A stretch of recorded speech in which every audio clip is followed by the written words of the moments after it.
একটা নার্সের দায়িত্ব শুধু হাসপাতালেই সীমাবদ্ধ থাকে না, প্রতিটা ক্ষেত্রেই তারা দায়িত্ব পালন করে যায়। আপনারা মুস্কানকে দেখলে সেটা বুঝতে পারবেন।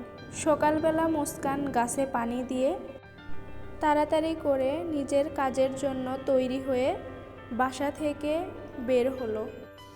ব্যস্ত শহর, সবাই নিজের কাজের ব্যস্ততা নিয়ে ছুটে চলছে।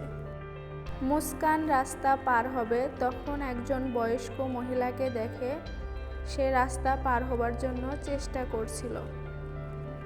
মুস্কান তখন হাসি মুখে তাকে রাস্তা পার হওয়ার জন্য সাহায্য করে। মুস্কানকে দেখা যায় একটা দোকান থেকে বের হতে। তখন তার চোখে পড়ে একজন বয়স্ক লোক খাবারের জন্য মানুষের কাছে সাহায্য চাইছে। মুস্কান তখন তার কেনা খাবার থেকে লোকটিকে খাবার দেয় হাসি মুখে। রাস্তার পাশে কিছু পথশিশু দেখা যায়, তারা একটা বই নিয়ে টানাটানি করছে।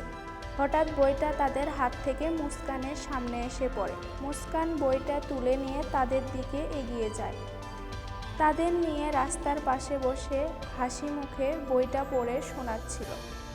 মুস্কান বাসে উঠে খেয়াল করে একজন প্রেগনেন্ট মহিলা দাঁড়িয়ে আছে, বসার সিট পাচ্ছে না। মুস্কান তাকে হাসি মুখে নিজের সিটে বসতে দেয়। কিছুদিন পরে আমরা লক্ষ্য করি, একদিন দেখা যায় দোকানের বাহিরের বয়স্ক লোকটা সাহায্য চাইছে না, সে পত্রিকা বিক্রি করছে। রাস্তা পার করাতে করাতে বয়স্ক মহিলার সাথে মুস্কানের ভালো সম্পর্ক তৈরি হয়ে গেছে। পথশিশুগুলো এখন নিজের নাম লিখতে পারে এবং বাসের ভেতরে সামনের দিকে কন্ডাক্টর 4টা সিট খালি রাখেন। আমাদের সমাজে সবারই হয়তো অন্যকে সাহায্য করার ইচ্ছা থাকে, কিন্তু পারে না।